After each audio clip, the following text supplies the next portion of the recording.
अस्सलाम वालेकुम रहमतुल्लाहि व बरकातुहू। अजीज़ तलबा, आज हम इस वीडियो में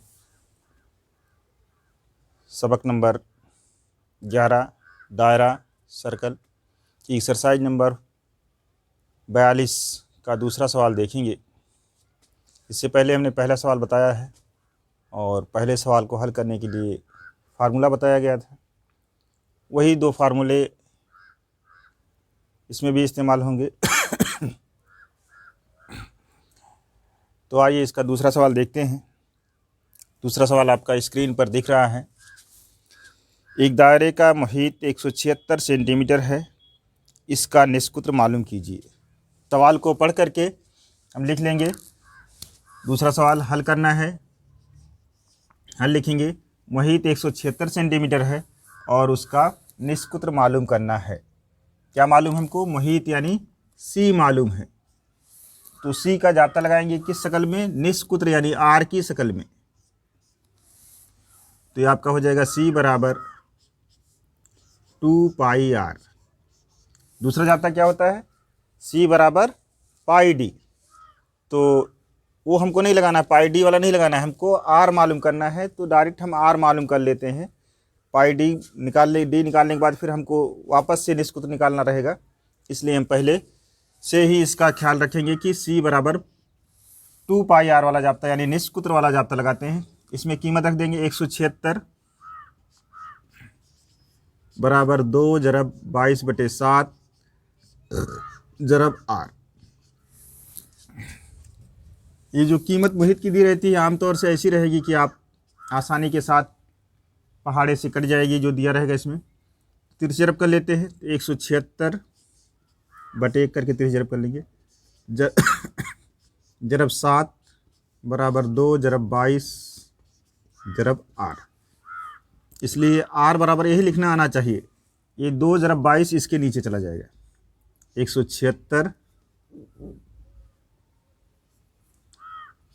176 जरब 7 बटे 2 जरब 22। नीचे की अदद 2 से और 11 से कटेगी। तो पहले अगर हम 11 से काट लेते हैं 176 को, तो हमारा काटना आसान रहेगा, जल्दी समझ में आ जाएगा। 11 के पहाड़े से ये भी कटे 11 का 11 कितना बच जाएगा? 6 66 हो जाएगा। 11 छंग 66 16 आ जाएगा। 11 दूनी 22। फिर 2 के पहाड़े से 2 1 का 2 2 अट्ठे 16। फिर 2 1 का 2 2 चौका 8। आर बराबर हो जाएगा, ऊपर बचा 4 जरब 7।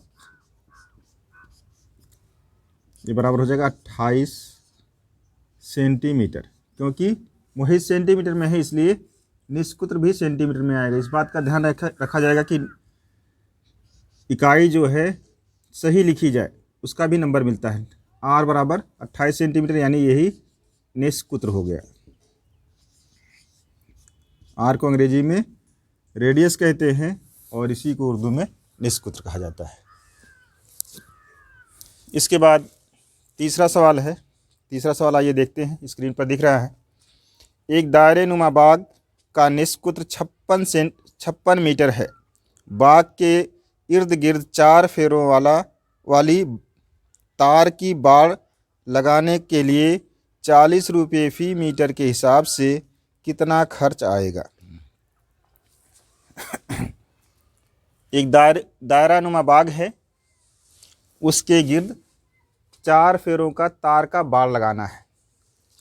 बाग फर्ज कर लीजिए हम यहाँ पर बनाते हैं, इस तरह से है, दायरे की शक्ल में है। इसके गिर्द बाड़ लगाने का मतलब कि इसके अंदर जानवर और दूसरे जिससे नुकसान इसको पहुँचता है वो इसके अंदर दाखिल ना हो सके। तो तार एक बार लपेट देने पर उसके अंदर जानवर भी जा सकता है, इंसान भी जा सकता है और कोई दूसरी चीज़ भी जा सकती है। लेकिन उसके लिए 4 फेरों वाला बाड़ लगाना है, यानी कि 4 बार तार को घेर दिया जाएगा नीचे ऊपर करके। तो उसके अंदर ना जानवर जा पाएंगे, ना इंसान जाने के चांस रहेगा। तो एक फेरे में कितना तार लगेगा? जितना दायरे का मुहीत होगा, यानी बाग का जो मुहीत आएगा वो एक फेरे में लगे हुए तार की लंबाई के बराबर आएगा। तो जब एक फेरे में तार की लंबाई आ जाएगी तो हम 4 फेरे में तार की लंबाई मालूम कर सकते हैं। तो सवाल में दिया गया कि बाघ का निष्कुत्र जो है कितना है, 56 मीटर है, निष्कुत्र यानी आर। और बाड़ लगाने के लिए जो तार खरीदा जा रहा है फी मीटर कितना है, 40 रुपये के हिसाब से है। तो पूछ रहे हैं कितना खर्च लगेगा तार लगाने के लिए, बाड़ लगाने के लिए कितना कुल खर्च आएगा वो बताना है हमको। तो सबसे पहले हम मुहित मालूम कर लेंगे, यानी मुहित का मतलब एक चक्कर में लगे हुए तार की लंबाई। बाघ का मुहित, मुहित यानी सी बराबर, यहाँ निष्कुत्र दिया गया इसलिए निष्कुत्र वाला जाता लगाएंगे 2 पाई आर। ये लंबाई जो आएगी ये एक फेरा में लगे तार की लंबाई आएगी। ये हो जाएगा एक फेरे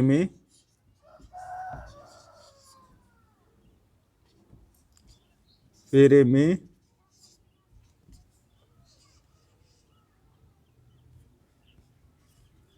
लगे तार की लंबाई।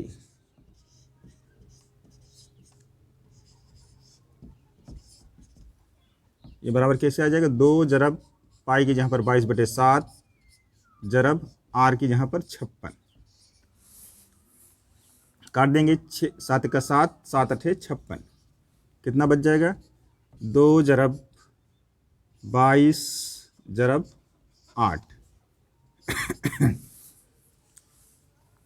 अब इसको अगर हम 22 को 2 से जरब करके 44 आ जाएगा, 44 को 8 से जरब कर लेते हैं, 8 चौका 32 के 2 हासिल 3, 8 चौका 32 और 3 35, 352 मीटर। ये क्या आ जाएगा, दायरे नुमा बाग का मुहित आ जाएगा। यानी कि एक बार जब उसके चारों तरफ तार लगाया जाएगा उसकी लंबाई आ जाएगी कितना, 352 मीटर। तो 4 फेरों की में लगे तार की लंबाई कितना आ जाएगी, 4 फेरों में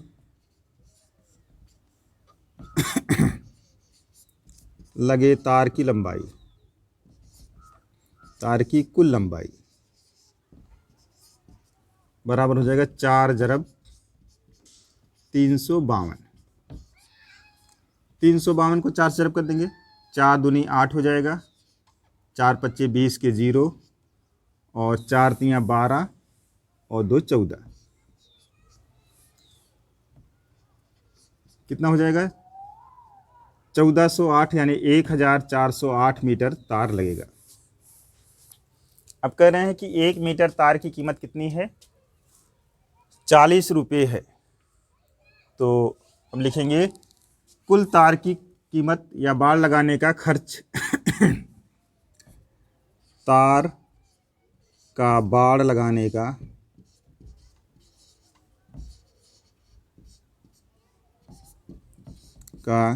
कुल खर्च। कुल खर्च कैसे आएगा, जितनी तार की लंबाई है उसको 1 मीटर तार की कीमत से जरब कर दिया जाएगा। तो 1 मीटर तार की कीमत कितना है, 40 जरब कितना मीटर तार लग रहा है, 1408 मीटर तार लग रहा है। इसी को जरब कर लेंगे तो हमारा कितना पैसा लगेगा वो पता चल जाएगा। 40 से जरब करना है, एक जीरो है, इसका एक जीरो उतार लेंगे। अब ये 1408 को 4 से जरब कर लेंगे। अगर ऐसे ही जरब कर सकते तो ऐसे भी जरब कर लेंगे, नहीं तो आपको ऊपर नीचे लिख के जरब करना होगा। तो 4 अट्ठे 32 और 4 चौका 16 और 4 एक 5, ये हो जाएगा 56,320 रुपये जो है बाड़ लगाने का कुल खर्च आ जाएगा। इस तरह से हम सवाल को हल कर सकते हैं। इसका स्क्रीनशॉट ले लेंगे और सवाल को हल कर लेंगे। 1-2 मरतबा सवाल को पढ़ लेंगे तो अच्छी तरह से समझ में आ जाएगा। आइए इसका चौथा सवाल देखते हैं। आप मिसाल के सवाल सब हल कर डालिए। एक सवाल ऐसे ही मिसाल के में है और एक्सरसाइज के सवाल हम हल करा दे रहे हैं। चौथा सवाल है, एक बैलगाड़ी के पहिए का कुत्र 1.4 मीटर है बैलगाड़ी को 1.1 किलोमीटर का फासला तय करने के लिए पहिए के कितने चक्कर होंगे। बैलगाड़ी है, उसका पहिया है। सवाल स्क्रीन पर दिख रहा है, उसको कई बार पढ़ लीजिए या किताब में पढ़ लेंगे। चौथा सवाल है, बैलगाड़ी के पहिए का कुत्र दिया हुआ है।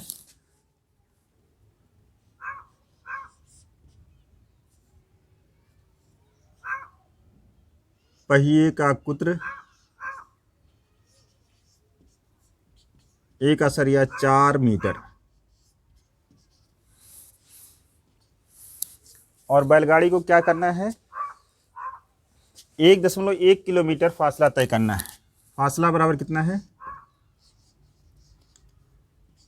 1.1 किलोमीटर।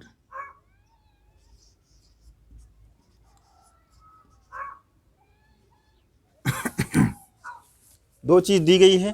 अब कह रहे हैं कि पहिया जो है घूमेगा और कितना चक्कर लगा करके वो अपने मंजिले मकसूद पर पहुंच जाएगा। बिल फ़र्ज़ कर लीजिए कि यहाँ पर पहिया एक बना हुआ हमने बनाया है, एक दायरा बनाया है, यहाँ पर निशान लगा देते हैं। तो यहाँ पर आना है, ये पॉइंट से लेकर के, और बिल फ़र्ज़ कर लीजिए कि पहिए ये घूमते घूमते यहाँ बी पॉइंट पर पहुँचेगा।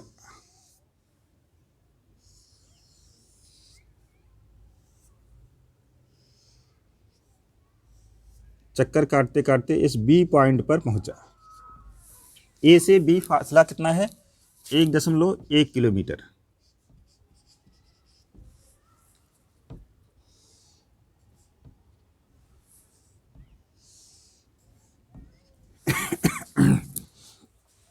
पहिया एक बार में कितना फासला तय करेगा, अपने मुहित के बराबर। इससे पहले वाले सवाल में जो बताया गया है कि एक बार तार लपेटने का कितना आएगा, लपेटने में जितना उसका मुहित होगा उसकी लंबाई के बराबर होगा। इसी तरह से ये फासला कितना तय करेगा, एक चक्कर में जब घूमेगा पहिया तो इसके मुहित के बराबर फासला तय करेगा। तो इस तरह से यहाँ से लेकर के यहाँ तक, अगर ए से लेकर के बी तक 1.1 किलोमीटर का फासला है, तो पहिया को कितना चक्कर काटना पड़ेगा। यानी कि हम पहले उसके मुहित को मालूम कर लेते हैं, पहिए का मुहित।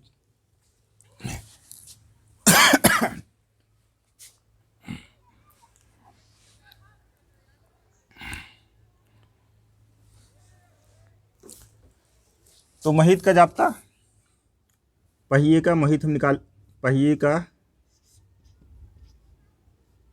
मुहित,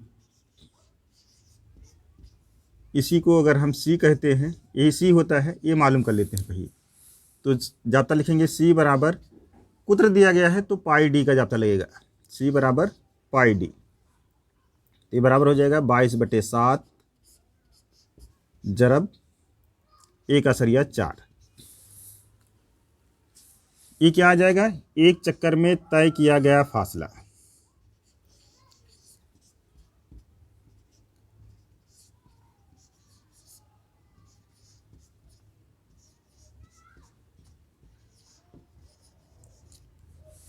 एक चक्कर में तय गया फासला कितना होगा, पहिए के मुहित के बराबर होगा।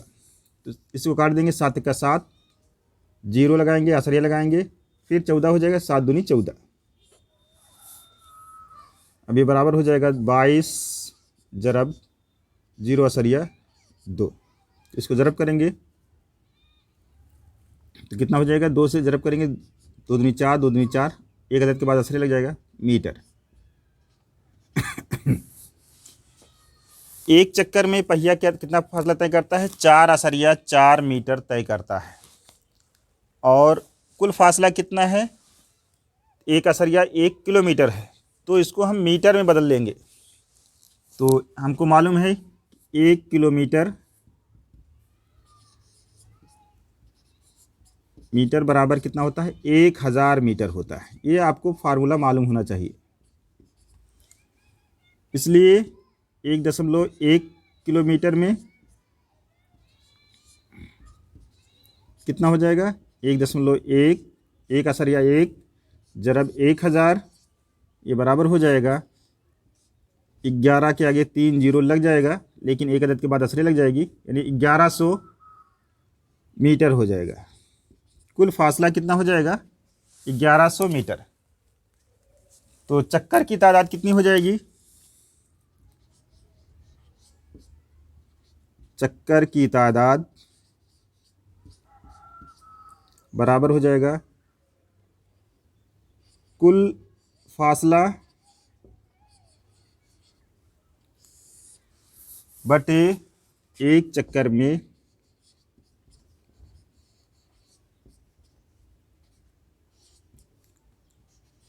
तय किया गया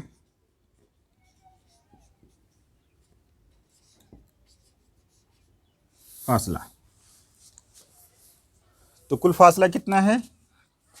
ये बराबर हो जाएगा, कुल फासला है 1101 मीटर, और एक चक्कर में कितना फासला तय करता है? 4 मीटर।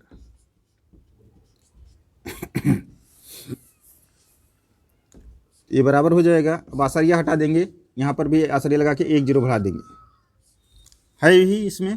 तो दोनों में एक अदद के बाद आसरिया है, इसलिए आसरिया को छोड़ देते हैं। ये हो जाएगा 11,000 बटे 44। 44 11 के पहाड़े में आता है, तो 11 1 का 11 और 3 0 लिख दिया जाएगा यहाँ पर, और 11 चौक 44। 4 के पहाड़े से इसको 1000 को काट देंगे।